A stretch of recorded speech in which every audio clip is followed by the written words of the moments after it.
Olá, senhoras e senhores, olá, meus amigos e minhas amigas, sejam bem-vindos ao ParlaCast, o podcast do Parlatório Livre. Eu sou o Alfredo Lambert e dou as boas-vindas a vocês em nome de toda a equipe do Parlatório Livre. É uma honra recebê-los aqui. Bom, hoje é uma data muito especial para nós, pois é o nosso primeiro capítulo. E para quem ainda não conhece o Parlatório Livre, eu peço que se inscreva aqui neste canal e que você possa visitar as nossas redes sociais, nossos vídeos anteriores com as nossas palestras, eventos, mesas redondas que fizemos Brasil afora. Bom, estamos aí há mais de 6 anos levando informação, levando conteúdo para que você possa estar informado sobre o que acontece no nosso país. Então, levando esse conhecimento, um despertar social,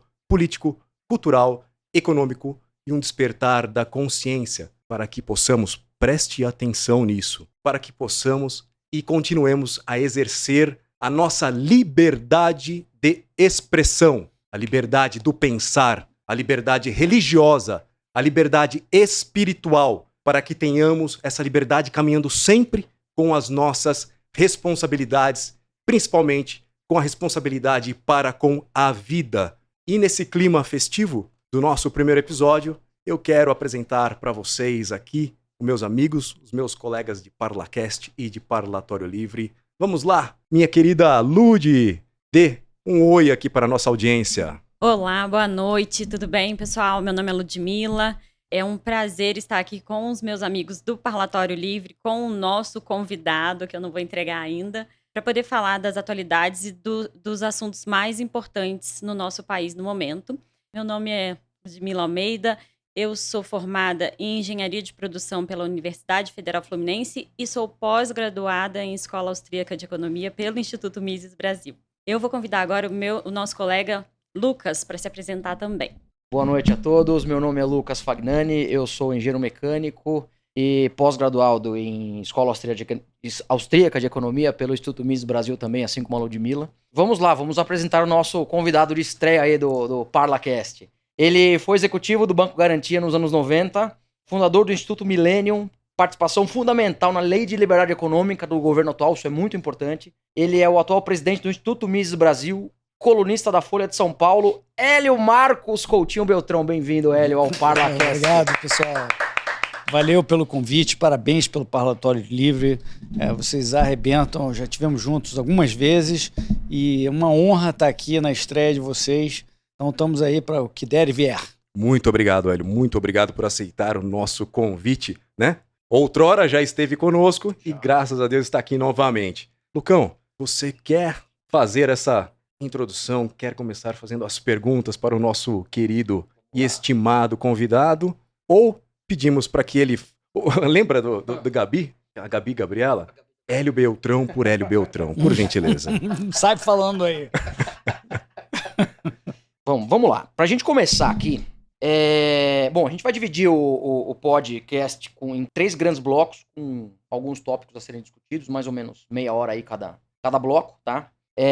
Evidentemente, por ser um canal que fala muito de política, economia, e costumes, etc., vamos falar de eleição. Nossa, um tema que quase ninguém tá falando ultimamente, né? A gente tá em plenas eleições de 2022 aí. A gente queria ouvir um pouco de você, uma leitura de cenário do plano de governo de cada candidato. O que você acha se Jair Bolsonaro levar, se Lula levar, o que vai acontecer de bate-pronto aí na primeira semana de janeiro, em diante aí do ano de 2023, cara. Qual que é a tua perspectiva? Quem que você acha que leva? Quem que tá com mais chance? Apostas, etc. Qual que é a tua opinião em relação a isso? Eu tô no campo, pessoal, de quem não tem a menor ideia de quem vai ganhar. Eu espero que não ganhe aquele cara que ficou na prisão. Aquele cara que ficou na prisão 18 meses. Então, que parece um molusco. Eu não quero que esse cara ganhe, porque vai levar a gente primeiro, é corrupto.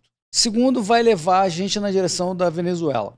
Ele é socialista, ele quer revogar o teto de gastos, ele quer revogar a lei de liberdade econômica, ele quer repensar privatizações. Ou seja, tudo que os liberais defendem, o cara basicamente quer o contrário. Então não dá. O Bolsonaro tem problemas, ok, mas temos lá o Paulo Guedes, as reformas que têm sido feitas desde o governo Temer, ele quer manter, e ele fez várias reformas também. Então, assim, não tem nem comparação, né? Eu fico muito chocado que a Faria Lima, muita gente esteja do outro lado, uma opção de empresários, não consigo entender nada disso, mas a gente tem que defender o que a gente acha que é o melhor para a liberdade do Brasil, né? Foco na bola, como eu digo, Lucas, Alfredo e Ludmila.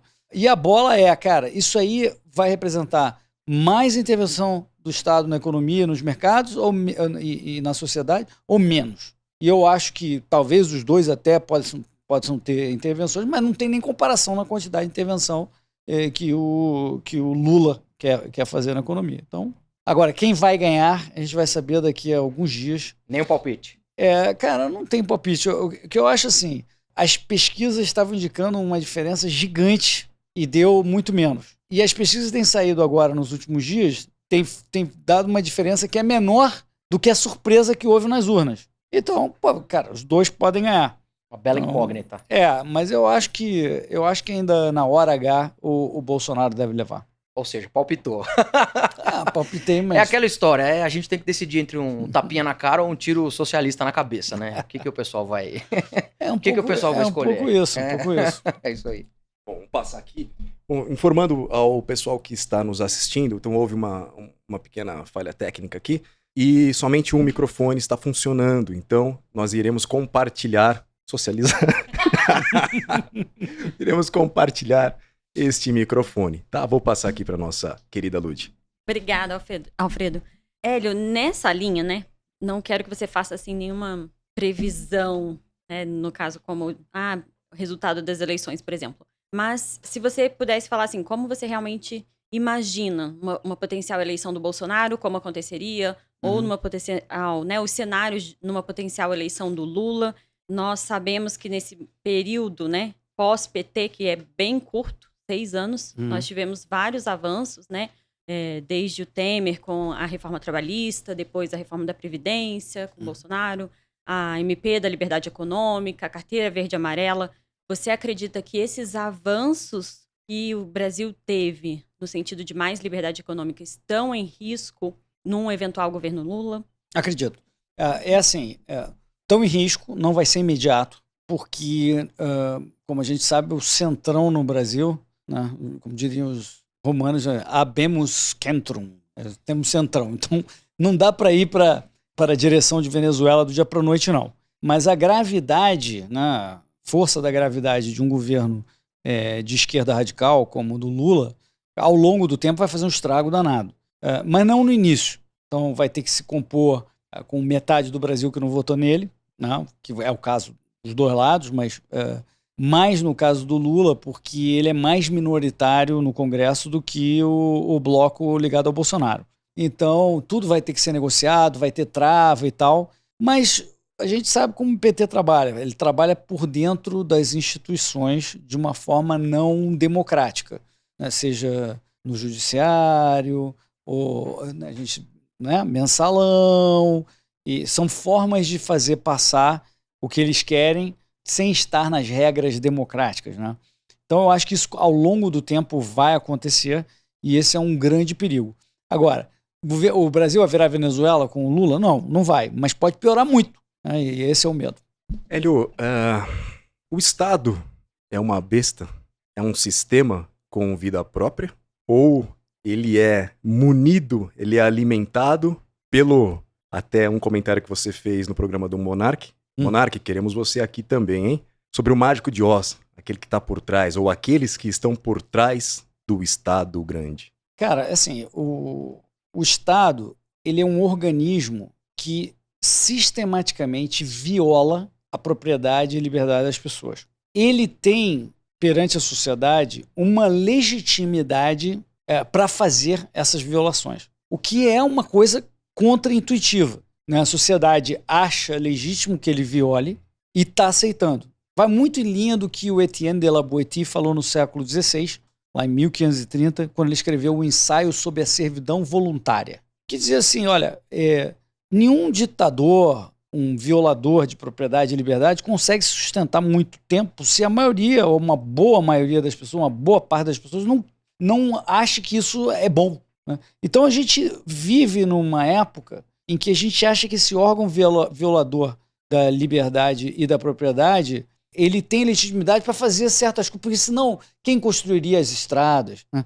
Quem faria a justiça, quem faria a polícia? Então, por conta disso, o pessoal fala, então não, deixa esse cara aí para violar, tirar impostos que quiser, etc, etc, etc. E enquanto isso as pessoas apertam um botão a cada 4 anos e acham que estão mudando muita coisa, que não é bem isso, na verdade. Na verdade, a mudança se dá muito mais nessas discussões, nesse podcast, e do que efetivamente acreditar que você está apertando um botão.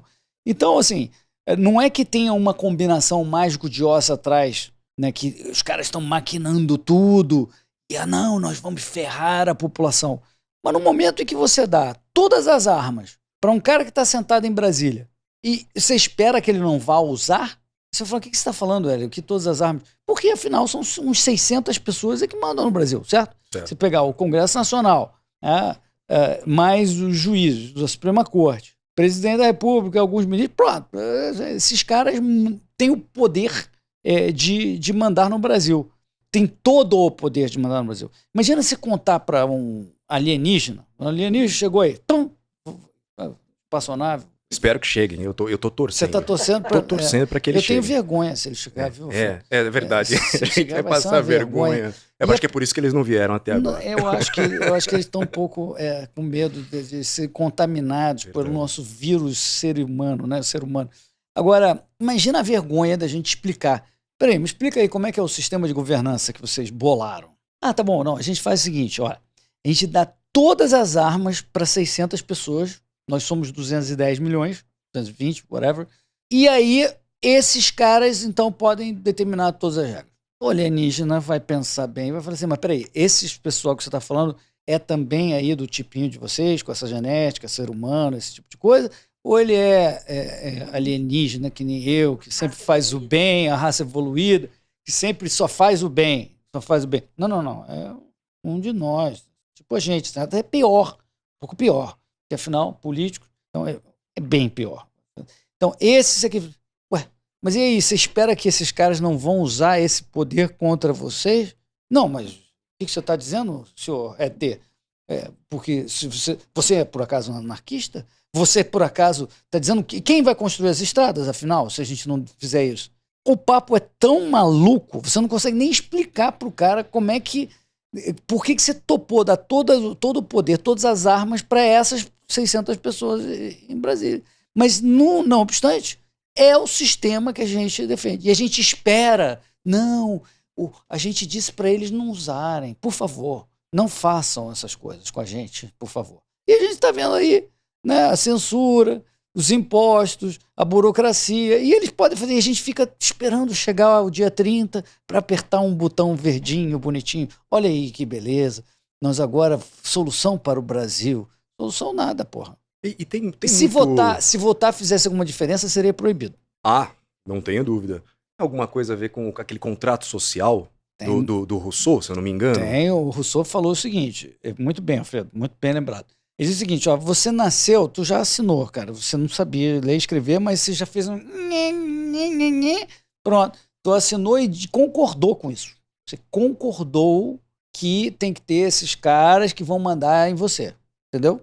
É isso basicamente o que o Rousseau disse. Você não vai, só pelo mero fato. Agora, o Rousseau não admite que eu, você, Lucas, Ludmila, façamos o mesmo contrato aqui nesse espaço aqui e façamos um outro. Não, isso também não pode, não. Você concordou em não fazer isso também. Você é realmente um escravo nessa senzala da linha imaginária onde você nasceu, entendeu? Porque é o contrato social. Omissão e submissão? Totalmente. Você assinou, você nem viu direito. Ninguém nunca mostrou esse contrato, certo? Ninguém nunca mostrou. Eu não assinei nada. Não, pois é, mas você não sabe. Você, quando era pequenininho, deve ter assinado. Segundo o Rousseau, você assinou, você concorda com esse troço. Então é uma tese tão absurda, né? Não há a mínima evidência de consentimento. Consentimento é algo fundamental na vida humana. Sempre que você tem trocas consentidas, voluntárias, você cresce. Porque as duas partes concordaram com aquilo. Elas sabem que uma troca comercial ou não, ou pessoal, emocional, é uma troca que enquanto você estiver fazendo e querendo fazer, você está achando bacana. A sociedade que Rousseau quer, que PT quer, que marxistas querem, é uma sociedade hegemônica. Uma sociedade não voluntária, não consentida. É uma sociedade de duas classes de pessoas. Uns que mandam e os que obedecem. Tem uns que têm as armas e tem outros que não têm. Como o ET falou, vocês não querem uma sociedade de uma classe, né, como é a espécie humana. Vocês querem uma de que os caras mandam. Não, vai dizer o ser humano, explicando para o ET. Não, mas aí depois pode trocar essas pessoas. É uma suposta evolução. Mas continua sempre 600 pessoas mandando em 220 milhões. E aí volto para encerrar a esse dilema do Etienne de la Boétie. Como pode que 210 milhões se submetam aos desígnios de 600, mesmo esses violando a propriedade e a liberdade das pessoas, e muitas vezes até a vida? É um dilema. Agora, se a gente pode fazer algo para mudar isso, é esclarecer as pessoas. Exato. É que as pessoas entendam, veja, você está dando todo esse poder achando que tu vai ter benefícios em contra. E que essas pessoas não vão usar, vão obedecer um papel escrito, não vão violar a sua propriedade. Esse é um erro fundamental. E é preciso uma educação, uma discussão como essa que a gente está tendo, para as pessoas começarem a entender qual é o âmago da governança que a gente tem hoje. Governança precisa, mas o tipo de governança que a gente tem hoje é baseada na força, é baseada na hegemonia, é baseada em duas classes de pessoas. E é isso que a gente deveria tentar melhorar. Os que mandam e os que obedecem. É. Somente isso, né? Exato. Bom, vou passar aqui para nossa querida Lud. Então, Hélio, eu concordo, né, que a gente tem essa ilusão de que vota que muda, né? E provavelmente não vai mudar tanto, mas como a gente está bem em período eleitoral, né? E aí a gente, no fim, quer que as pessoas vão lá no dia 30 votar certo, né? Eu vi até, inclusive, uma publicação sua do Jair Bolsonaro que ele falou, né? Quanto mais Estado, pior. Então, pelo menos aparentemente, né? Ele foi realmente o único presidente que defendeu a autonomia individual, né? Direitos individuais, mesmo nos piores momentos, como a pandemia, enquanto alguns governadores fechavam comércios e negócios, ele defendia o direito de escolha individual. Como que você avalia isso no governo Bolsonaro? Foi uma surpresa para você, esse avanço dele? Não, eu sempre entendi que ele tinha uma intuição liberal. Ele não é um liberal, mas ele tem uma grande intuição liberal. Eu sei que ele tem uma visão nacionalista, que ele tem uma visão de origem militar, de ordem acima da liberdade. É preciso ordem primeiro para que você tenha liberdade. Então, para isso é preciso ter um grande aparato de fazer ordem que pode gerar outros problemas. Então ele não é propriamente um liberal. Mas a intuição dele é liberal. Ele sabe, como você está mencionando, que quanto mais Estado, pior. Que o pessoal que tem todo esse poder vai acabar violando, aquilo que eu estava dizendo antes, vai acabar violando a liberdade das pessoas. E esse exemplo que você deu, Ludmila, durante a pandemia, de ele ter lutado para que os pequenos negócios ficassem abertos, desde que estivessem cumprindo uma defesa de um afastamento, um teste PCR de uma pessoa que vai lá, ou máscara, etc. Ou seja, esteja cuidando dos seus clientes para que não sejam contaminados. É isso que ele queria. E ele tentou defender isso. Mas outros falaram, não, vai fechar. Eu vou violar o direito daquelas pessoas irem lá comprar e vou violar o direito do dono da propriedade do negócio e vou mandar fechar por conta da pandemia, sem levar em conta proporcionalidade. O que é proporcional durante uma pandemia? É que, cara, se tiver sinais exteriores de que você esteja contaminado, tu não pode estar no meio da galera. Se você tiver claramente tossindo em cima de uma pessoa, tá sem máscara no momento que as pessoas estão muito próximas, esse tipo de coisa, você pode, até pelo dono do negócio, falar, cara, tu tem que se retirar. Agora, violar o direito das pessoas de trabalharem, de comprarem necessidades básicas, etc., foi o que o pessoal tentou fazer. E ele fez o contrário, né? Então, mais um ponto para a liberdade para o Jair Bolsonaro. Não tem nem dúvida de que ele foi liberal nessa definição. Alguns liberais achavam, não, numa pandemia você pode fazer o que quiser mesmo contaminado. Não, não é assim. A filosofia liberal diz o seguinte, você não pode representar uma ameaça clara e presente de risco de integridade física a outra pessoa. No momento que você está representando uma ameaça iminente a outra pessoa, você violou os direitos da outra pessoa. Então, se você tem suspeita ou as pessoas têm evidência de que essa pessoa possa estar contaminada, ela tem que mostrar que ela está se protegendo e protegendo o terceiro. E se ela não estiver fazendo isso, ela violou um crime. Mas não foi nada disso que foi determinado no Brasil, com lockdowns e fechamentos, etc. Fechamentos, inclusive, de igrejas, né? Porque, como ele até mencionou no último debate, que igreja não se fecha nem em tempo de guerra. Então, né, é algo que está em risco também no Brasil hoje, né? A liberdade religiosa das pessoas, culto, né? Concordo. Eu acho que em nenhum momento, desde que o estabelecimento que for, inclusive igrejas, principalmente igrejas, estiver demonstrando que está cuidando, né, da integridade física das pessoas que estão ali, que está preocupada e tomando providências para que aquelas pessoas não estejam em risco, está tudo certo. Quem que tem o direito de impedir esse tipo de associação? Ninguém deveria ter pedido. Não é que, as pessoas não sabem o que fazem. O cara que tem o poder, ele fala, não, ela não sabe o que faz, eu que tenho que tutelá-la, eu que tenho que dizer o que ela pode e não pode, e aí você vai para o caminho da ditadura. E assim você vai perdendo uma liberdade após a outra, né? Exato. Bom, vou mudar um pouquinho a pauta aqui, Hélio. Falar de um assunto não muito agradável, impostos. Paulo Guedes, assim como já foi comentado aí, a gente já conversou disso, inclusive, aquele posto que ele queria criar lá, saiu uma reportagem que ele queria criar, acho que DigiPix, alguma coisa assim, não me lembro agora. Mas para taxar o Pix, né, as operações via Pix, operações financeiras via Pix, isso para mim é uma coisa terrível, mas também ele fez um baita de um golaço com a redução da carga tributária para reduzir o preço dos combustíveis. Então, assim, levando em conta esses dois adventos e mais alguns aí que você quiser comentar, cara, me fala um pouco, gols pró e gols contras do Guedes. O Guedes é um liberal de mão cheia, não tenho a menor dúvida. Ele tem feito, na medida do possível, um ministério excelente em termos de liberais. Não consegue fazer tudo o que quer. Agora, o Guedes, ele queria botar o CPMF, como você está falando de GPix. Ele queria implementar aumento de impostos. E um deles é o imposto sobre dividendos, que ele quer recolocar. Aqui também nós temos que criticar. Lá atrás, na década de 80, até 90, eu acho que foi Everardo Maciel que conseguiu consertar essa confusão e eliminou o imposto de dividendos. Depois isso foi para a Constituição, como que não pode, porque é dupla tributação. O que o pessoal fazia? Tinha lá a empresa, tem imposto sobre dividendo, então uma opção de gente colocava despesas na empresa para diminuir o lucro a pagar.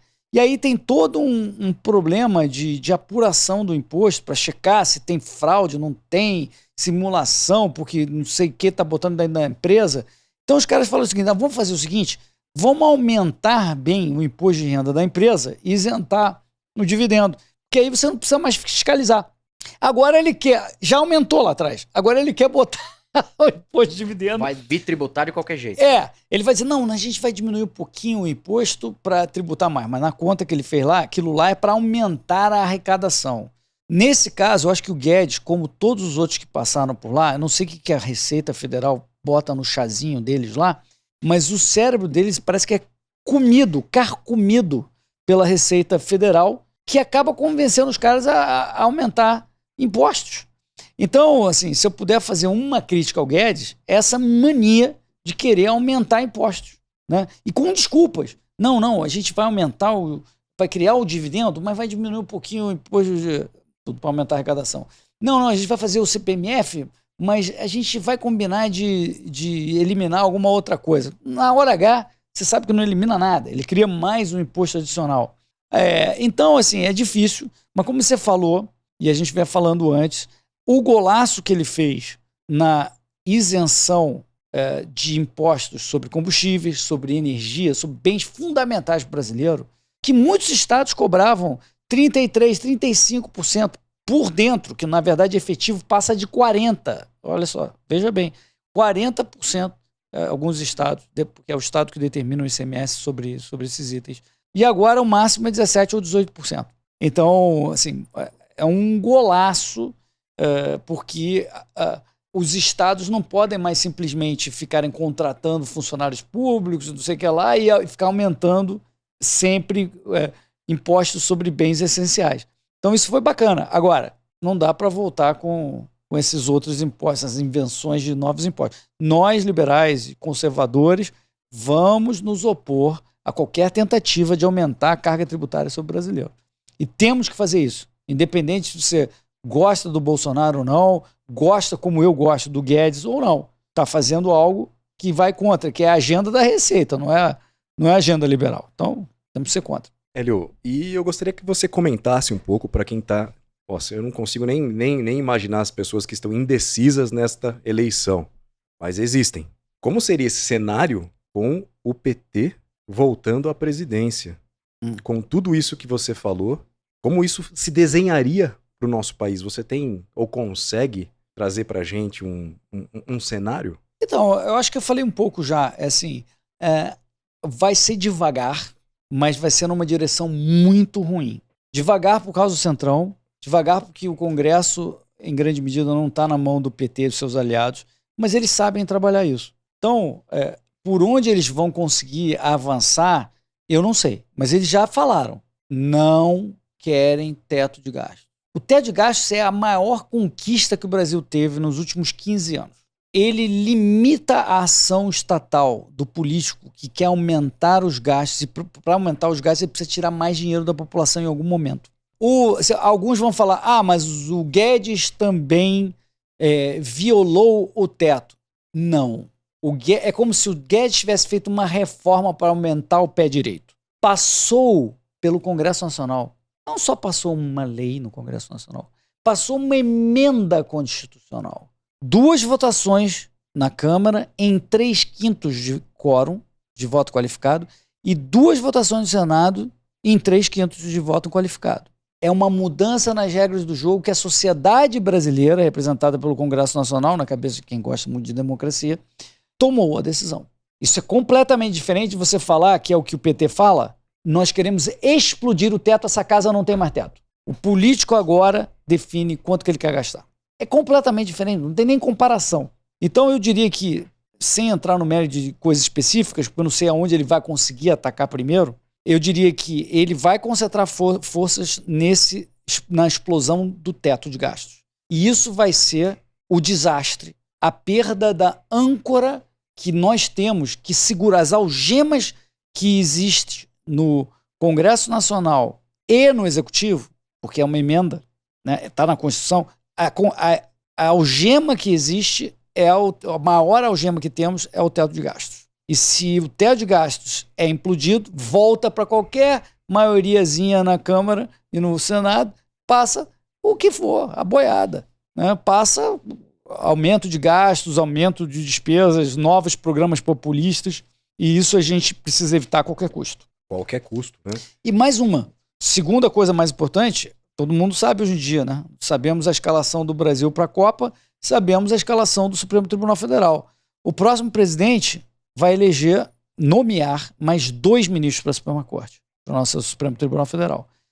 Se vier, a composição da Suprema Corte hoje já está ruim e enviesada para a esquerda. Se mais 2 ainda, né, além dos 7 que já tem, ou 8, ainda forem compostos por gente nomeados pelo Lula, as decisões de defesa da nossa liberdade, defesa da Constituição, de tudo que a gente conquistou que está na Constituição, passa a não valer mais, porque a interpretação dos caras, você está vendo dia a dia, cada dia eles interpretam, tem lá uma cabeça brilhante, assim, meio careca, vai interpretando aquele troço, eu não posso falar o nome, mas cabeça de... vai inventando... Pipoca. De pipoca. Não pode falar. Não. Né? E cada dia inventa uma determinação diferente. Imagina se tiverem mais caras parecidos. Né? Mais gente parecida. É um horror. Então, E também toda a nossa solidariedade à Jovem Pan, à revista Oeste, ao Brasil Paralelo, que estão aí sofrendo com essa tentativa de censura de um partido e daqueles que eles colocaram lá para isso, tá? Então, gente, isso é muito grave. Ouçam o que o Hélio está dizendo agora, é muito grave, tá? Vou passar aqui para a Lud, para a próxima pergunta. Essa semana eu escrevi sobre o que o TSE tem feito. Né? Antigamente, você ofendia um candidato com uma informação sabidamente inverídica, isso gerava um direito de resposta. Direito de resposta é mais informação. Apagar post, censurar é menos informação. Agora, não só não precisa nem ofender um candidato, e na verdade é quase sempre de um lado só. Não precisa nem ofender o candidato. E pode até a informação ser verdadeira, que eles não só estão dando direito de resposta, não é só direito de resposta, não. Estão mandando apagar. Ou seja, o que no passado, ao menos havia uma regra objetiva, restrita, que dava pouco espaço para o juiz do TSE decidir sobre um direito de resposta, agora manipularam as interpretações, as regras, né, os tais hermeneutas iluminados das regras, agora decidem, não precisa ter ofensa necessariamente ao candidato, não precisa ser uma informação sabidamente inverídica, pode ser verdade, inclusive, entendeu? Desordem informacional. E aí a gente manda excluir. Eu espero que, a partir do dia 30, acabando as eleições, esse capítulo esteja encerrado, isso não contamine as próximas decisões do Supremo, que já vem fazendo a mesma coisa de hermenêutica iluminada, etc., para outros assuntos. Eu espero que esse capítulo se encerre, que a gente volte à normalidade e nunca mais o TSE faça esse tipo de coisa. E aí a gente possa lidar com o Supremo e os seus abusos que não tem cumprido com a Constituição. E aí é o segundo problema. Mas pelo menos que o TSE acabe com esse arbítrio. Que seja algo transitório, né? Que eles estão abusando desse período eleitoral para colocar isso em prática, mas que acabe, né? Não seja uma prática consistente. Esperamos isso também, né? Hélio, eu queria pegar o gancho do que você falou, né? Do risco de um potencial governo Lula, eles explodirem o teto de gastos. E aí, como você também falou, que o que a gente pode fazer é informar, né, a população. E tem um assunto que você é especialista, né? A famosa inflação. Então, queria que você explicasse um pouco, né? Porque o governo ele tem duas formas, né, de ter dinheiro para gastar, né? Um é com a arrecadação, o outro é aumentando, né, a base monetária. Então, se você puder comentar um pouco isso, como essa ingerência estatal chega na mesa dos brasileiros. Uhum. Na verdade, quem faz a inflação é o Banco Central do Brasil, simplificadamente. Os bancos seguem as instruções, vamos dizer assim, do banco. O Banco Central, ele tem o poder de determinar a quantidade de crédito, quantidade de moeda na economia. À medida em que ele aumenta a oferta e não haja um crescimento da economia, um aumento da demanda, porque é que nem um outro produto. Se não há uma demanda maior por dinheiro, porque a economia não está crescendo, isso vai gerar mais dinheiro para a mesma quantidade de produtos e serviços. Significa que isso vai fazer o preço aumentar. Não tem nada a ver com o empresário aumentando. O empresário aumenta a causa próxima. É ele percebendo que tem uma demanda grande e ele está pagando mais pelos seus insumos e está vindo uma demanda e ele acaba aumentando os preços. Só que o que deu origem à causa raiz do aumento de preços é o aumento da base monetária, da quantidade de dinheiro e crédito não refletida, não compensada por um aumento da demanda por dinheiro, que seria o crescimento da economia. Isso é assim em todos os lugares, todos os tempos, até o Milton Friedman acertou nessa. Né? E eu diria que os austríacos concordam com essa leitura. As pessoas muitas vezes não conseguem compreender que é esse o mecanismo que se dá. Então não entende, né, quando o Banco Central diz assim, não, nós somos os guardiões da moeda. Não, isso é quase um insulto, porque eles são os fabricantes da inflação. Fraudadores da moeda. Eles são os guardiões da moeda que vão combater a inflação. Na verdade, eles são os fabricantes da inflação, quando eles aumentam a quantidade de dinheiro. Então, é preciso que as pessoas entendam isso, porque elas procuram outras causas. Hoje em dia, o que falam? Ah, não, é a guerra lá de fora. Ah, não, são os árabes que estão aumentando o preço do petróleo. Ah, não, sei lá o que, a Venezuela que não comprou, que não vendeu, sei lá. É o preço do tomate. É o preço do tomate. Lá na minha época era a inflação do chuchu, era tudo conversa fiada. O que tem, de fato, é o aumento da base monetária, o aumento da quantidade de dinheiro na economia. É mais complexo do que eu estou dizendo aqui. Você precisa entender melhor o mecanismo, mas a origem é essa. A inflação nasce e morre pelas ações do Banco Central. Se ela hoje está diminuindo, é porque o Banco Central parou de fazer o que ele vinha fazendo nos últimos 2 anos, desde que começou o Covid, até um pouco antes, que é imprimir dinheiro, inventar dinheiro do nada. Ele parou de fazer isso ao longo do último ano, né? Teve um aumento da taxa de juros e tal, e se você olhar o balanço do Banco Central, você vai ver que não aumentou a quantidade de dinheiro criado no último ano. Por isso que a inflação está despencando. Mas é aí que ela nasce e é aí que ela morre. Obrigada, Hélio. Hélio, bom, até você colocou aqui, eu lembrei de uma questão que você já disse, né, sobre o denário romano. Nossa, essa se tirou da cartola. Como o pai da inflação, né? Exato. O denários era uma moeda, um lingote padrão de prata, que tinha 100% de conteúdo de prata na virada da República Romana para o Império Romano, e pouco a pouco foi sendo inflacionado. Como é que era a inflação naquela época? Você pegava o denário, derretia e misturava com um pouquinho de outras ligas, cobre, níquel e outras coisas, e aí deixava aquela moeda que era para ter um certo peso de prata, menos prata e com outro metal mais baratinho. E continuava dizendo que as pessoas tinham que aceitar aquilo como se fosse 100% de prata, né? E depois de 200 anos, já na época de Diocleciano, ela tinha menos de 1% de prata. Então o denário, que valeu durante séculos e era uma moeda sólida, passou a virar pó, basicamente. E acham que é um inimigo invisível, né?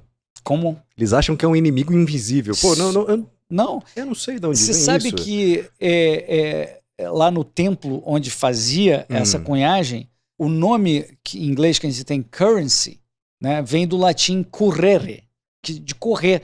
De tanto que entrava, derretia e saía a moeda interessante. Do templo onde se fazia, onde se cunhavam as moedas. Então é daí que vem o currency, né? Então você vê que não é invisível nada. Tava lá o tempo, tava lá a galera derretendo e misturando, né? E o mercado privado, uma curiosidade interessante, né? O mercado privado, quando não existia a força do Estado para fazer você ser obrigado a aceitar aquele denário falso, o mercado inventou as ranhuras laterais para ninguém conseguir clipar a moeda e tirar um pedacinho. O mercado inventou a cara e coroa em alto relevo para você não poder raspar a prata de cima e de baixo da moeda. Por inspeção você vê que aquilo está raspado ou não. Então você fala, esse eu não quero, que está raspado. Esse não tem a quantidade de prata combinada. Mas quando o Estado começa a ficar mais presente na economia, ele passa a dizer, dane-se. Aceite você está obrigado. Ele passa uma lei que se chama Lei de Curso Legal. Já vou falar nisso? Existe no Brasil. A Lei de Curso Legal. Você é obrigado a aceitar o real, independente se ele está sendo desvalorizado ou não. Você não pode simplesmente trabalhar com dólar. Aliás, você pode ser preso pela lei brasileira hoje. Se você transacionar em dólares dentro do Brasil, ainda existe uma lei que te pode colocar na cadeia. E as criptos trazem uma liberdade. As cripto trazem uma liberdade porque, principalmente Bitcoin, quando a gente fala de Bitcoin, ela é uma moeda privada e descentralizada, ou seja, ela não tem a interferência, não tem o templo. Satoshi, um abraço. Não tem, isso, onde Satoshi. Onde quer que você esteja, quem quer que você seja. É verdade, Satoshi é um grande inovador e herói, e foi sábio em se esconder. Né? Você poderia, vamos querer pegar o cara por quê? Hoje a gente sabe por quê. Isso é uma ameaça. É uma ameaça. Né? Então os caras querem ir atrás. O poder centralizador, você acaba... Exato. Né? Então, uma moeda que é independente de governo, né, e descentralizada, ela oferece uma competição à moeda que a gente usa. O único problema é que o Bitcoin ainda não se comporta como uma moeda para meio de troca. Ele é mais um ativo financeiro. E como ativo financeiro, você tem milhares de ativos financeiros, ações, títulos, e alguns ativos rendem. E o Bitcoin não rende. Então, isso é bom levar em conta. Eu gostaria muito que o Bitcoin ganhasse liquidez a ponto de a gente fazer transações aqui onde a gente está, comprar uma cerveja com Bitcoin e o lugar que você quiser você fazer transações de Bitcoin. A gente ainda não chegou lá. No momento que chegar lá, se chegar lá, aí sim a competição com a moeda oficial começa a de fato acontecer. Até lá, não é uma competição, porque a pessoa que trabalha, onde a gente está aqui, por exemplo, vendendo a cerveja, ela pode até aceitar Bitcoin, mas só se ela sabe que ela vai gastar esse Bitcoin em seguida. Senão ela vai querer, não, eu quero o real, como eu vou pagar aqui a luz, né, as despesas que eu tenho que pagar aqui nesse local. Eu preciso do real. Então, enquanto ainda é um ativo, não. Mas se eu e você sempre aceitarmos Bitcoin porque todo mundo está aceitando, aí o jogo mudou. Muda. Mas a gente ainda está um pouco longe dessa realidade. E esse processo, você acredita que ainda seja um processo longo? Eu acredito que sim, porque a moeda ela tem uma característica particular, diferente de outros bens. A moeda tem um mecanismo de retroalimentação do seu uso. Quanto mais gente usar, mais gente quer usar. Isso não vale para outros produtos. Porque você quer estar usando como meio de troca aquele bem que todo mundo quer usar. Então, meio que você cria um castelo protetor para a moeda que está servindo como mais utilizada num determinado território. E hoje é a moeda estatal, né? A fotinha da garopa, do lobo-guará, né? Eles querem até a moeda digital estatal. Exato. Então, é muito difícil suplantar essa força de uma moeda que todo mundo aceita porque ela é aceita.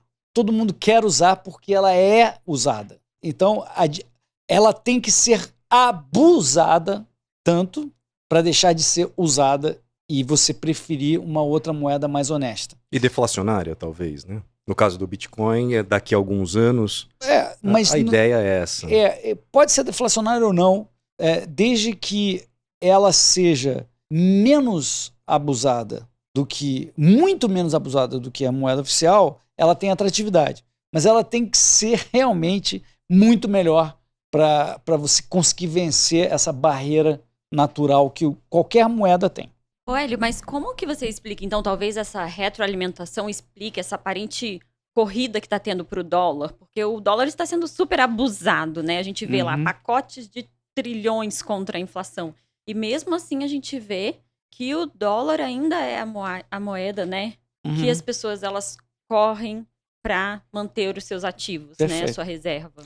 É assim, imagina que o mundo tem 200 moedas, para simplificar, cada país tem as suas moedas, mas tem uma enorme quantidade de transações numa outra jurisdição, que é a jurisdição internacional. Então, cada país, dentro de cada país, usa a sua moeda. Mas na jurisdição internacional, a moeda de preferência voluntariamente é o dólar. E já tem sido assim há 80 anos, desde o Bretton Woods. O dólar é voluntariamente aceito no mercado internacional porque é percebido como mais líquido, tendo bom lastro, boa capacidade de pagamento. Então, quando a moeda do seu país, do seu negócio, começa a ficar ruim, tu vai para a melhor moeda que tem. Qual é? O dólar, que é a moeda na jurisdição internacional. É por isso. Ela pode ser abusada também, impressa, mas em comparação com as outras, ela pode, em primeiro lugar, ela é voluntariamente usada no mercado internacional, que as outras não são, ou são menos, e ela é super líquida, possivelmente menos abusada, por incrível que pareça. Ela pode ser menos abusada que outras moedas. E ainda que fosse mais, só o fato do privilégio de você ser a moeda internacional, ou como as pessoas dizem, a moeda de reserva para o âmbito internacional, para as reservas internacionais, dos bancos centrais, etc., só isso dá um privilégio danado. Então, na hora do vamos ver, todo mundo quer correr para quem você acha que vai manter o valor, cumprir com seus pagamentos. E hoje ainda é os Estados Unidos. Vamos lá, Lucão, contigo. Vou mudar um pouquinho a pauta aqui. Hélio, eu queria que você falasse um pouco do teu pai, o Hélio Beltrão pai. Ele foi ministro de alguns governos militares, né? Do Costa Silva e Figueiredo, talvez, Uhum. salvo engano. Isso. No que ele te influenciou, esse hélio liberal hoje, Free Market Society, laissez-faire, de onde veio essa influência? Veio parte do teu pai? Ou você descobriu, eu sei, tô até com um livro aqui, O que o governo fez com o nosso dinheiro, que fala muito do Nixon acabando com o padrão ouro, né? Uma grande cagada, mas eu sei que esse livro aqui foi um dos livros, se não o livro, que te fez despertar Uhum. pro livre mercado e pra teoria monetária e afins, né? Uhum. E eu queria que você falasse um pouco disso, cara. Como você se transformou nessa pessoa que você é hoje em relação a tudo isso que a gente tá conversando aqui. Uhum. Ademais, também falar no que o teu pai te influenciou nisso aí. Cara, Lucas, meu pai é o meu grande herói, realmente. Ele explica toda a minha vida. Embora eu tenha lá meu caminho que eu segui, que era bem diferente dessa coisa de economia, governo e tal. Eu era um cara engenheiro, era um cara de tecnologia, né? Sempre fui isso, desde pequeno. Então, a influência do meu pai, ela deve ter vindo pela convivência familiar, diária. Ele era um pai incrível, né? Um pai presente, um pai... era duro, muito comigo, então, cara. Não, mais velho e Tem tinha que pôr duas freio, irmãs, né? É isso aí. né? E eu era rebelde, então... mas, cara, um pai incrível, né? E que colocava essa coisa da liberdade, do respeito pela individualidade de cada um, sempre foi muito respeitado. Eu acho que é daí que a semente vem, né? Atavicamente eu tinha tudo isso dentro de mim, mas eu não me ligava. Isso tudo que eu falo hoje, nada disso. Eu não era nada disso. Era... Porra, com 10 anos eu estava desmontando o aparelho, montando de novo, aí já queria, né, programar Basic, ASCII, não sei o que, escovar bit. Então, esse era o meu negócio. Eu gostava realmente de tecnologia, e aí fui fazer engenharia e tal. Então era outro bicho, viu, Lucas? E eu tinha meu pai como herói, eu sabia que o meu pai era o que ele era, o que ele conquistava em business e em governo, né? Ele lá atrás, né, quando veio o regime militar, no primeiro regime, ele foi convidado para fazer uma reforma administrativa. E foi ele que bolou lá, no governo Castelo Branco, ele chefiou essa comissão que fez a reforma administrativa e que deu origem ao Decreto-Lei 200, pessoas de direito devem conhecer. E aí ele foi convidado para ser ministro do Planejamento, sucedendo o Roberto Campos, né? E aí depois ele saiu, veio o negócio do AI-5, ele saiu e voltou para iniciativa privada, e depois veio voltar no Figueiredo propondo um programa de desburocratização. E ele era queridíssimo nessa época, porque ele propôs esse programa, foi convidado para ser ministro, só para ter o estado de ministro, mas não tinha, eram 9 pessoas, se não me engano, 2 ou 3 salas no Palácio do Planalto, sem orçamento, só orçamento para pagar essas pessoas. That's it. Esse era o ministério. E com esse ministério ele conseguiu comprar uma briga danada com a Receita Federal e instituir o conceito legal de micro e pequena empresa, que virou simples hoje. Ele teve uma briga danada com a OAB, que ele queria instituir os juizados especiais de pequenas causas, onde você não precisa de advogado, e ele conseguiu também ganhar essa briga. Por incrível que ele e seu carisma conseguiram fazer isso. Eliminar centenas de milhões, 300 milhões de documentos por ano, na época, imagina, 1980, então eliminou por ano a exigência de 300 milhões de documentos. E recebia cartas pra caramba de agradecimento, de pedido, acaba com isso aqui também, não sei o quê. Né? Então ele era muito querido pelo Brasil. Né? Naquela época, Figueiredo, né, não tinha eleição direta, mas faziam já pesquisa, esses institutos de pesquisa aí, já faziam pesquisa. Meu pai estava sempre lá no primeiro ou segundo campo. Se houvesse uma disputa presidencial, ele estava lá. Você vê que influência e que ele era percebido como um negócio diferente do governo Figueiredo. Era um bicho, né? Desburocratização, um troço... Era um lutador pela liberdade, né? Então, mas tudo isso, né? Eu achava legal, tal, mas estava lá na minha planilha, né? A sua bolhazinha tecnológica. Até que eu fui pro mercado financeiro, e no mercado financeiro tu já começa a entender, compra e venda, aquilo que eu estava falando antes, consentimento, você compra e vende o que você quer, né? Forma preço, você começa a ter né? Aí vem, né? Tá vindo, né? O negócio tá vindo, na direção certa. E aí, cara, aí o que aconteceu foi negócio de o Brasil começou a meio que ter problema de pagar e tal, veio o Fernando Henrique e foi obrigado, ele não queria muito não, mas, porra, vamos ter que privatizar. E aí teve um negócio de privatização, eu falei, pô, que legal, que bacana, privatização, eu sei que no Peru já fizeram privatização da telecom, é muito melhor que seja privado, porque aí tem preço, porra, mercado, não sei o que, né? E aí eu fui bater nesse livro aí, cara. Fui descobrir esse livro e aí, putz, aí o negócio mudou totalmente de figura, entendeu? Assim, eu não... Esse aí, o que o governo fez com o nosso dinheiro, do Rothbard. Esse livro. Antes dele eu tinha lido, por acaso foi o que eu encontrei na livraria Argumento, lá na Dias Ferreira, no Leblon, o Desnacionalização do Dinheiro, que é privatização do dinheiro, do Hayek. E eu falei, caraca, privatização do dinheiro, como assim, né, cara? E eu falei, caraca, quando eu li, eu falei, esse cara é doido pra caramba, falando essas coisas que ele tava falando de inflação aqui e tal. Cada banco emite sua própria moeda. Como assim cada banco? Porra, que maluquice. Mas eu sabia que aquilo lá tinha um troço que eu precisava me aprofundar. E aí eu fui me aprofundando, descobri uma opção de coisa, livros, li tudo quanto você pode imaginar.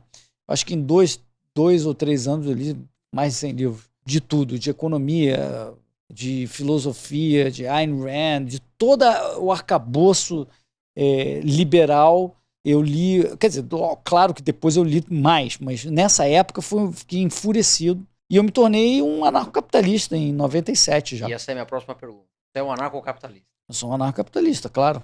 O anarcocapitalista nada mais é do que uma sutil evolução do liberalismo clássico. Aqueles pensadores, aquele corpo de pensamento de uma luta pela liberdade que havia no século XVIII, no século XIX, que tinha muito ceticismo em relação à ação governamental, ação estatal, que valorizava o indivíduo, né, em busca dos seus ideais.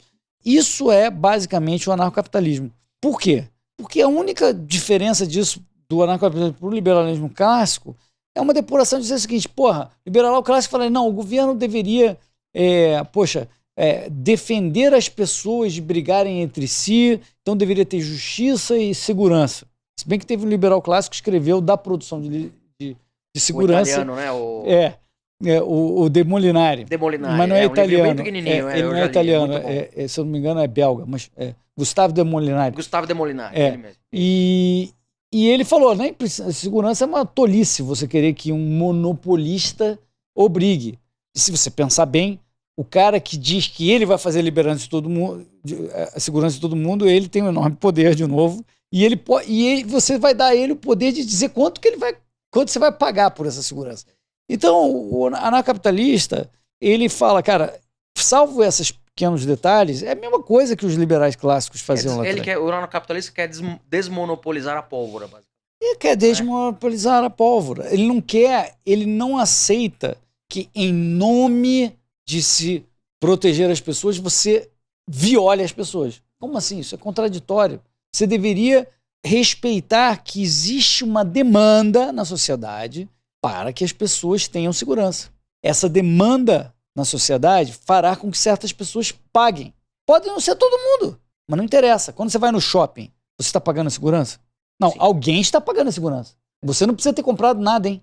Eu posso entrar no shopping e sair e não pago nada pela segurança. E você está tendo segurança. É um refúgio seguro. Então não quer dizer que você precise necessariamente obrigar todo mundo a pagar. Não é assim que funciona uma sociedade voluntária, ela encontra a forma. Se houver uma demanda por um serviço, haverá gente a pagar por aquele serviço. E esse serviço será, pela sua própria demanda, oferecido e assim por diante. Agora, você pode perguntar, não, mas que sempre vem essa pergunta. Não, mas e como ficam as pessoas que não podem pagar? Tá bom, a gente tem que resolver esse problema, sim. Não podemos ter gente abaixo de condição de dignidade. Em qualquer sociedade decente, por exemplo, para falar de justiça, sempre você fala, na regra, a pessoa que não pode pagar um advogado, a comunidade pagará o advogado dela. É uma regra tradicional da sociedade, não tem nada de errado com isso. E nas sociedades pode ser perfeitamente voluntária. Assim como uma pessoa que não tem condição de ter um mínimo de dignidade, a sociedade tem que encontrar formas de resolver aquilo. Agora, isso não necessariamente significa que isso precisa ser violando a propriedade das pessoas, né, forçando as pessoas a fazer. Não necessariamente significa. E é isso que as pessoas não entendem, mas é isso que significa o anarcocapitalismo. Uma sutil evolução do liberalismo clássico. Tá, eu queria na verdade, só pedir para você dar uma pincelada, mudando mais uma vez de assunto. ESG na empresa privada, Environmental, Social and Governance. Cara, o que você acha disso? O que tá acontecendo com as empresas privadas? Todo mundo aderindo a esse negócio? Me explica um pouco disso aí, por favor, cara. Então, você falou ambiente, social e governança. Coisas importantíssimas. Então parece que esse rótulo deveria, né, a coisa mais bacana do mundo. Mas na prática não é. Por que na prática não é? Pelo seguinte, certas iniciativas que são desejáveis, bacanas, podem efetivamente estar gerando valor para aquela empresa, mas outras não. Podem estar destruindo o valor para aquela empresa. Na medida em que essas iniciativas, ESG, agreguem valor para a empresa, você não está fazendo nada diferente do que toda empresa fez. Ela sempre buscou coisas que agregam para elas. E por isso você sabe que há muito tempo tem a responsabilidade social corporativa, desde a década de 60. O triple bottom line e tal, você cuidar do entorno da sua comunidade, até porque aquelas pessoas que vivem no entorno vão acabar sendo clientes ou funcionários seus. Então você tem que sempre estar preocupado em fazer aquelas iniciativas, seja ambiente ou social ou governança, que vão te gerar valor. O que muitos apóstolos do ESG querem é que a empresa se torne um veículo de política social, fora do processo político de Brasília, de ter que passar pelo processo político para fazer uma política social. Uma contaminação da empresa privada pelo ESG. Eles querem que, como o Chaves fez na Venezuela, chegou lá e falou, não, quem é empresa boa e bacana? É a PDVSA, a Petrobras dele? Vamos botar o Bolsa Família dentro da PDVSA. Ele quis e perverteu o objeto da empresa. E o que as pessoas não estão percebendo, Lucas, é que muitos CEOs e até conselheiros que estão querendo fazer coisas bacanas com o dinheiro do acionista, porque elas ficam bacanas na foto, bonitas na foto, mas quem está pagando a conta é o acionista. Se quer fazer bacana, negão, receba o dividendo e faça o teu bolso. Né? Não prejudique a sustentabilidade da empresa, nem prejudique o seu acionista. Você, como gestor de empresa, tem que defender o melhor interesse do cliente, do seu acionista, da empresa. E não iniciativas lacradoras que destroem valor. Então, se você está propondo uma iniciativa ESG, você deveria demonstrar que aquilo gera valor para a empresa, que aquilo ou vai fazer a empresa vender mais, ou que ela vai ter menos custo, ou que ela vai diminuir o risco dela, seja melhorando a reputação ou qualquer coisa desse tipo. Na medida em que você consiga demonstrar, como qualquer gerente tem que demonstrar para qualquer ação, que aquilo é bom, que aquilo vende mais ou diminui o risco da empresa, beleza, você passou no teste, legal. A gente está fazendo isso porque agrega valor para a empresa. E esse é o mandato do gerente, o mandato do diretor, o mandato do CEO, o mandato do board member, do conselheiro. Senão, não é para fazer. E aí eu dizia, Lucas, há um ano e pouco já, eu comecei a escrever isso em dezembro de 2019, tá? Logo depois que a Fiesp lá dos americanos, o Business Roundtable, que reúne os CEOs das maiores empresas americanas, alterou a declaração anual deles, que sempre dizia: o papel da empresa é gerar mais valor ao seu acionista. Naquele ano, eles mudaram e botaram: o papel da empresa é gerar valor para os stakeholders. Essa outra palavrinha também está na moda. Stakeholders, clientes, não sei o que lá e tal. Você tem que tentar maximizar um troço que você não sabe nem como maximizar. Aí volta a minha cabeça de planilha. Como é que você maximiza? Como é que você faz o seguinte? Você tem uma fábrica em São Paulo e está pensando em abrir uma fábrica no Mato Grosso. Eu tenho que pensar no stakeholder do meu funcionário aqui que vai perder o emprego aqui ou no stakeholder que vai ganhar o emprego lá? Como é que eu equalizo coisas bacanas? Pensa no meio ambiente. Tem gente que acha que o bacana no meio ambiente é a redução de carbono. Tem gente que acha que é biodiversidade. Tem gente que acha que é qualidade da água. Qual o stakeholder? Qual é o stakeholder? Como equaliza? Qual é o bacana? Ninguém sabe. Eu brinco, there can only be one God. Pode ter um Deus, uma métrica para um gestor de uma empresa, que é geração de valor para a empresa, para os seus acionistas. Todo o resto é decisão política. Se não é geração de valor para a empresa, é uma decisão política que está destruindo a sustentabilidade da empresa. Então, este é o perigo do ESG. É ficar brincando com o dinheiro do acionista, é ficar brincando com a sustentabilidade da empresa. Se é bom, mostra na planilha. Demonstre ao seu gerente, ao seu CEO, ao seu conselho de que aquilo melhora a companhia, que dá mais valor. Se não, joga no lixo. E a empresa que não fizer isso vai acabar sendo ejetada do mercado. Porque o que você tem que buscar é sempre atender melhor o seu cliente. Esse não é atender o cliente, é atender o stakeholder. A conta vai chegar. Entendeu? Atender outro stakeholder. Não, você tem que atender o cliente. Os caras hoje falam muito menos no cliente. Já percebeu? Não, mas o propósito da empresa é atender o cliente, oferecer o melhor produto, o menor preço, aonde ele quer, da forma mais adequada. E é assim que você cresce. Se você está brincando com o dinheiro do acionista, você vai acabar perdendo o capital, perdendo o valor e vai dançar. Ou, como eu dizia há um ano e pouco, o sistema jurídico vai cuidar de você. Porque principalmente nos países anglo-saxões, cujo ordenamento jurídico defende muito o tal do dever fiduciário, que aqui a gente falaria dever de diligência, né, defesa do interesse da empresa. Se você não está cuidando do dever fiduciário perante a empresa que te contratou, você pode ir pro pau. Então quem está fazendo ESG de caridade com o dinheiro dos outros, lá fora vai acabar indo pro pau. Isso já está começando a acontecer. E aí está tendo um retrocesso dessa onda de bacanas fazendo caridade por meio da empresa. Então esse joguinho vai acabar. No final, não vai ter êxito essa tentativa de perverter a lógica do sistema de mercado. Essa é a minha previsão. No final, din-din é o que vale. Se você está rasgando dinheiro, tu vai ser escanteado. Sabe por quê?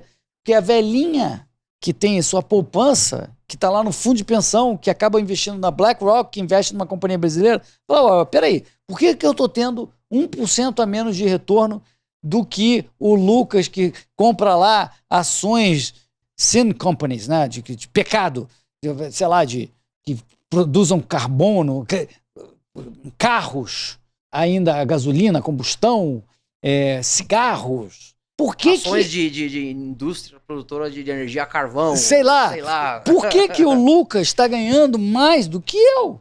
Consistentemente. Se for esse o caso. Acabou. Game over para essa turma. A ExxonMobil, por exemplo, que é uma companhia, a maior companhia de petróleo, a segunda, tem a Saudi Aramco, é maior. Ela falou o seguinte, olha, esse papo de transição energética não é comigo, não. Eu sou uma companhia que trabalha com hidrocarbonetos. É carbono, sim. Não quer? Tá bom, cara. Vocês comprem outra empresa. Não sou eu que vou fazer a transição. Compre de outra coisa, compre ação de outra empresa. Se por acaso o público não quiser mais o meu produto, eu devolvo o dinheiro para os acionistas e fecho as portas. Mas enquanto quiserem hidrocarbonetos, enquanto a lei não proibir que eu explore, não vem me encher o saco. Lá numa conferência recente que teve nos Estados Unidos, tem anualmente todas as companhias de grande petróleo, falaram, a Saudi Aramco, é a maior produtora mundial, a da Arábia Saudita, falou assim, olha, vocês precisam tomar uma decisão. Há 2 anos atrás, vocês vieram aqui e me falaram, para de fazer petróleo, esse negócio tem que ter a transição, não invista mais em poços de petróleo, em produção, porque o negócio não é mais esse, não sei o quê. Agora vem esse ano, sei lá, guerra na Ucrânia, não sei o quê, vocês vêm me encher o saco que tem que produzir muito mais e vender muito mais. Pô, vocês, por favor, tomem decisão, decidam o que vocês querem da vida, por favor. Pô, o cara passou um pito. Estourou uma guerra, muita gente volta atrás e muita decisão. Passou um pito da galera, pô. Esse é SG até bater no bolsinho. Até chegar a conta. Isso aí. Bom, obrigado, Eli. E o engraçado, né, o engraçado não, essa não é a palavra boa. É triste, completamente antagônico. A situação hoje da Europa. Você citou a empresa, produtora de petróleo, nós vemos aí o que acontece entre a Rússia e a Europa. A gente vê essa questão do crédito de carbono, que é um assunto também complicadíssimo e tem muitos interesses por trás disso e são grandes interesses que vão controlar aí eu acho que boa parte e vão limitar boa parte das empresas privadas menores, né? Não sei qual é a sua opinião em relação a isso e como você vê essa situação hoje em que está a Europa. Bom, a gente está vendo uma crise energética na Europa gravíssima porque eles chegaram à conclusão de que tinham que fazer a transição, escolheram meios de geração que são intermitentes, por um lado. Por outro, resolveram, não, vamos comprar gás da Rússia. Afinal, O gás pode ser um bom combustível de transição, porque ele emite menos carbono do que petróleo, né? Coisas, gasolina, diesel, etc. Então vamos fazer gás enquanto a gente não tem uma solução ainda mais limpa que o gás. E aí, porra, não vai ter problema com a Rússia, né? Por que eles iam, sei lá, de repente cobrar mais caro, interromper o fornecimento? Vamos nos integrar com o Putin, porque racionalmente ele não tem motivo nenhum para fazer nada com a gente. E aí, sabe, eles se esqueceram do que aconteceu na própria Ucrânia, na virada do século passado, quando a Ucrânia decidiu votar num cara que não era alinhado com o Kremlin, o Putin cortou o fornecimento de gás dos ucranianos. E mais recentemente ele fez a mesma coisa. Então a Europa estava, não me engana que eu gosto, falou, não, vamos aqui se integrar com a Rússia, que não vai ter problema nenhum, afinal ele não tem motivo racional, é mercado, ele não tem motivo racional para fazer isso com a gente e tal, e acordaram um belo dia sem energia. Agora está tendo um problema danado para fazer racionamento. Quem aumentar durante o inverno o termostato acima de 19 graus pode passar 3 anos na cadeia, pelo que eu vi, eu acho que é na Suíça. Então, para você ver o tipo de... Né? Isso vem de encontro ao que o Klaus Schwab fala, que as pessoas não terão nada e serão felizes, ao controle, esse controle... Eu ia falar globalista, mas não sei se pode. Claro que pode. Pode, então... globalista. Controle globalista. Esses globalistas querem nada mais do que os governos locais fazem dentro dos seus países. Eles querem ter um governo mundial. Eles querem que esse grupo que eu falei que tem 600 que mandam no Brasil, eles querem que tenha 600 que mandem no mundo inteiro.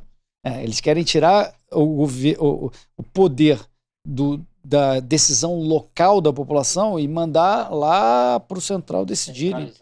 Centralizar mais ainda. Então, ele, claro que quer isso. E a gente sabe que, pela escola austríaca, pela filosofia política, do liberalismo, etc., você sabe que quando você centraliza, você tende a causar uma série de problemas. E essa questão sanitária que veio também, eles usaram muito bem isso, né, para avançar uma agenda. Eles sempre usaram a questão sanitária, por exemplo, para protecionismo. E agora usam a questão sanitária para avançar determinadas agendas políticas dele, divisão política dele. Agora, você tocou num ponto interessante, que é quando você cria regras lá na Europa, lá no mundo desenvolvido, que são mais bacanas, mais modernas, né, são mais evoluídas nesse sentido, eles podem estar numa sociedade que já tem condições de pagar para ser mais limpo, para emitir menos, etc. Só que países pobres não têm esse dinheiro. Então, se a regra que o mundo tiver que usar for baseada numa regra de países ricos, você criou uma reserva de mercado. Aí a gente não pode competir com eles. A gente passa a ter que obedecer os critérios de emissão deles, critérios de consumo deles, etc. E esse é um outro perigo dessas regras. O crédito de carbono também tem esse mesmo problema que você citou. Também tem isso, dependendo de como você... É um tema complexo, depende de como você estrutura isso, mas também pode virar uma forma de protecionismo. Então, esse é o problema de você importar automaticamente regras lá de fora só porque são bacanas e eles querem lá. Eles querem isso porque isso ajuda eles. Sim. Se o Brasil tiver que cumprir com todos os critérios alemães de limpeza, etc., de um consumidor que tem 8 vezes a renda brasileira, como é que a gente vai competir? A empresa daqui não tem como, fecha todos. Nenhuma cumpre a regra. E os globalistas gostariam disso. É ter uma regra mundial feita por eles lá. Esse é um perigo. Por isso a importância de a gente ter a nossa autonomia. E essa Agenda 2030 está vindo com tudo. A Agenda 2030 e todo o conselho de administração que eu estou, eu tenho que lidar com ESG, com a agenda da ONU. Quais são os indicadores que a gente vai adotar, não sei o quê, vem lá da ONU. E tem uma opção de coisa que é só para né, inglês ver, tem mesmo. O cara fala, não, olha só, a gente escolhe aqui o indicador número 5, número 12, e diz, não, porque isso aqui a gente vai... Mas tem que fazer, porque hoje tem grandes caras que são detentores do capital, tipo BlackRock da vida, e que ficam enchendo o saco das empresas que se não fizerem... E olha... E eles mandam no mundo. E olha só, olha que coisa interessante, Alfredo. A BlackRock, ela não é uma gestora ativa, ou seja, que escolhe ações porque acha que vai ganhar mais dinheiro. Ela é tipicamente, a BlackRock, a State Street, a Vanguard, são gestoras que são passivas. Ela fala o seguinte, não, o meu investidor quer comprar Brasil, então eu tenho que ter Petrobras, Vale, as empresas maiores do Brasil. Ah, não, meu investidor quer comprar setor de transporte, então você tem que ter aquelas... Ela não toma decisão. Ele é o mágico de Oz? Não é o mágico, na verdade, ele é um pouco mais de Oz, mas assim, ele falou o seguinte, eu sou agnóstico, eu não vou escolher o campeão. Só que, na hora da Assembleia, ele quer votar com essa ação como se ele tivesse sido o cara que escolheu participar da gestão. Mas não, ele não escolheu. A velhinha do interior comprou o BlackRock porque ele queria apostar no Brasil. Mas não queria que o BlackRock necessariamente chegasse lá na Petrobras e falasse para ele fazer a transição. Entendeu? Então esse é o outro problema. Eu não quero entrar mais em detalhes, mas é um problema também de fiduciário, no sentido de que ele está abusando do direito dele. Né? Porque a velhinha não falou para ele falar, não, você vai ficar fazendo lacração com o meu dinheiro. E ele está fazendo. Bom, temos duas perguntas dos nossos amigos e do nosso amigo Douglas Roberto, lá do Paraná, tá? Integrante do Parlatório. Integrante do Parlatório Livre. E ele é da rádio Vida Melhor FM, tá? 105,5 para todo o norte do Paraná e sul do estado de São Paulo, tá? Então quem puder visitar lá, www.radiovidamelhor.com.br. São parceiros do Parlatório Livre lá no Paraná, tá? Até são assuntos que nós já tocamos aqui, mas eu acho que o Douglas, ele sempre se empenhou muito para levar o nome do Parlatório, para que a gente possa levar essas informações que não podem ser privilegiadas, tem que chegar a todos. Tá? Então vamos ouvir aí a pergunta do nosso caro amigo Douglas Roberto. É mais uma grande parceria da Vida Melhor FM com o Parlatório Livre e agora ParlaCast. Meus queridos amigos aí da bancada, mais um sucesso do Parlatório Livre. Hoje eu não pude estar aí com vocês, mas daqui do estúdio, uma pergunta para o grande Hélio Beltrão, Instituto Mises, uma das referências do liberalismo econômico. Hélio, nós pensamos em liberdade econômica, mas isso não está dissociado de forma alguma das liberdades individuais. Qual é a sua impressão com o atual cenário da política brasileira e como isso afeta a vida de todos, que talvez, refratários às questões econômicas, deixam en passant as coisas acontecerem sem estarem ciosos das suas responsabilidades? Forte abraço. Douglas, obrigado pela pergunta. É isso mesmo, as liberdades individuais e econômicas não estão dissociadas. Se